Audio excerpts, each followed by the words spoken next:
Good evening. Thanks for looking in. Hope you're having a wonderful holiday weekend. I'm Lee Peck. We're glad you chose Fox 10 News at 9. Well, right to breaking news tonight, a shooting at a barbershop on DUVAL Street. Mobile police responding to New Beginnings hair salons just after 7:30 this evening.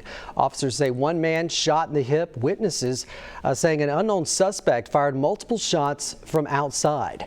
The victim taken to the hospital with non-life-threatening injuries. Now to Washington, D.C. In the wake of yesterday's deadly attack on Capitol Hill, police are securing up security in the nation's capital. Today, more barriers being installed. This after many lawmakers on both sides of the aisle had been calling for their removal. Lucas Tomlinson with the latest. The attack took place on Constitution Avenue at this gate right behind me. So far, security crews have been seen tweaking the fencing.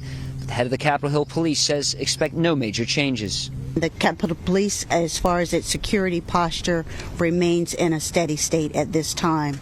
We are very thankful for our National Guard partnership. We do have National Guard on the campus, but the security posture at this time remains the same. The suspect, 25-year-old Noah Green. He rammed his car into two officers and slammed into a barricade next to the Capitol. Green then got out of his car and slashed one of the officers before being shot and killed by responding police. Green was not on law enforcement's radar. It appears he was a lone wolf with no ties to terrorist or extremist groups. Facebook has deleted Green's page, but not before Fox was able to grab some screenshots. Green indicated he followed the Nation of Islam, a black nationalist movement. He recently lost his job. A few years ago, the Republican Jewish Coalition called for the resignation of several Democrats because of their alleged ties to the controversial group's leader, Louis Farrakhan, a known anti-Semite who once called Hitler a, quote, very great man. Officials here are noting the time of the grisly murder, Good Friday. Construction crews have been busy fortifying the fence around the Capitol. In recent days, the outer fencing had come down. 2,300 National Guard members continue to stand the watch after being extended 2 months. Many lawmakers object to this Guard deployment. Expect security here to be a big topic when Congress returns. A recent security report recommended the Capitol Police hire 850 more officers.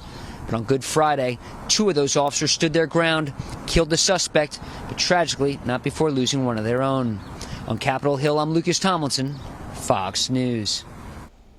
Breaking tonight, 2 men in custody for allegedly firing into a crowd of people last night in downtown Tuscaloosa.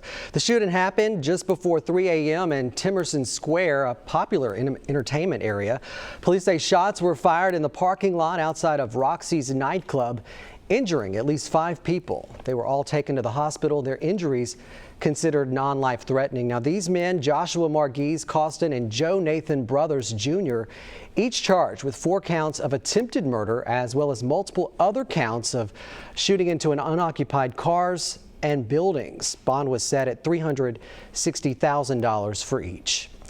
Lifetime concealed carry permits overwhelmingly passed the Alabama Senate. Under the new bill, Alabamians would be able to purchase 1 or 5-year permits as well. Costs would vary.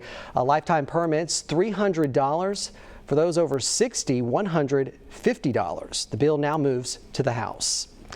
Well, a man who pled guilty of impersonating a police officer is back behind bars in Metro Jail. 28-year-old Doug Roberts, turning himself in yesterday, is accused of burglary. His latest arrest comes after being booked last week for harassment. Roberts, no stranger to police, having pled guilty in 2018 to impersonating an officer. Police say Roberts had been running an elaborate impersonation and ticketing scheme that Roberts was giving out traffic tickets and had people mail them money to a P.O. box. Deputies also finding uniforms and a cache of weapons in his home. At this point, there's no indication his recent arrests are related to that conviction. All right, amazing weather out there kicking off our Easter weekend. You're looking at a video from Orange Beach earlier today. A lot of folks spending the holiday on the coast, soaking up all that sun. And meteorologist Jennifer Lamber's in for Matt this weekend. Jen, even though the sun was out, still a lot of cool air out there. Exactly. I went to the beach today and the temperatures, they look great, but with that wind, oh man, I was chilly out there. I know I've acclimated to the south too, so I was bundled up. A lot of folks out there well in their swimsuits, even getting into the water too. So good for them.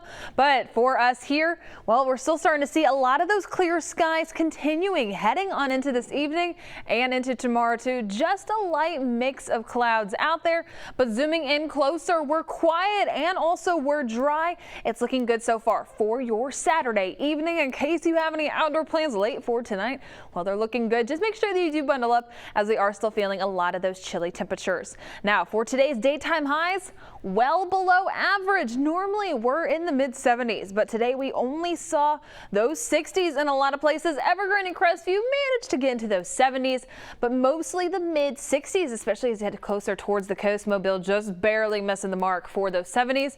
But don't worry, tomorrow going to be a whole different story, because we are still going to see those clear skies heading on into this evening. So that's where we're going to be dropping down into the mid 40s. But then for your Sunday, that's when we start to see those 70s re-emerging mid or lower to mid 70s for our daytime highs, much warmer, and it'll be feeling fantastic out there. But I'll have a full look at your extended outlook coming up soon. Lee.